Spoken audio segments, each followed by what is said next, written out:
We'll be looking at this first file, which is a invoice information file. It's got information here about the image, so we can put the image into the system if needed. It's got the remit to address information, the vendor name, invoice number, invoice date, the total, all the information needed to post this payment is located in this spreadsheet. So I'm going to go ahead and close this. If a user was having to come in here into the specific accounting system and enter this data in manually, first off, they would have to log in.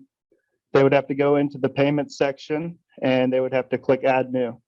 They'd have to wait for the page to load. Since I haven't logged in a while, you can see it's logged me out. So I have to enter in my account information again. So this is just another waste of time that the user would be spending. And making sure I enter in the right password. So once it comes up, I can then come over here and manually enter in all of my information. The date, I would have to have either the invoice printed out so I can look at it, or the file that was generated after it's gone through and been approved, and I would enter in all of this data manually.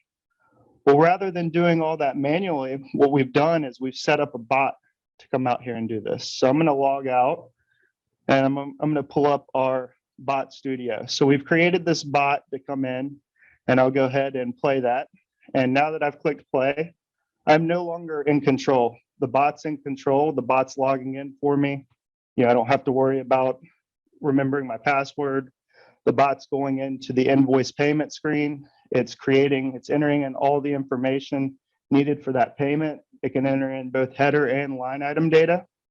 This information is getting entered in accurately. There's no errors. As long as the data provided is accurate, then the data that the bot's entering is going to be 100% accurate. You don't have to worry about a user cutting and pasting from the wrong row, or cutting and pasting from the wrong invoice or the wrong amount or total. They can just, the bot will do it exactly as you tell it to do.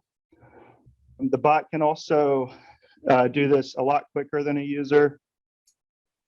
The bot doesn't take breaks. It can work on a 24-hour period. We have some clients who have to enter in thousands of invoices a day. So they could have a bot running full-time, just continuously doing this with invoices. You can make clones of the bot. So you can easily just take a bot and clone it, and this process can happen twice as fast. So there's lots that you can do with a bot.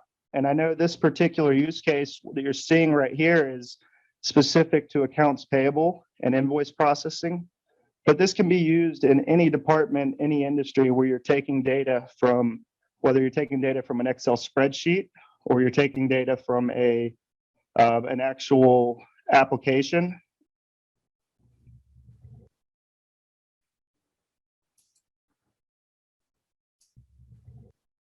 So the bot's finished, and what the bot did was it took this data that was exported after approval, and it was inputting the PDFs and the vendor information, the remit to information, the vendor name, invoice number, invoice date, the total, and that line information was all being entered in to the accounting system via a bot. So if we go look here, we can see that we have 9 payments that were just entered in without any assistance from a user, just taking data from a spreadsheet and putting it into this accounting system. And, you know, like I said, any department, any industry, you're taking data from one area, putting it into another system, whether it's a web application or a Windows application, it can all be done with a bot.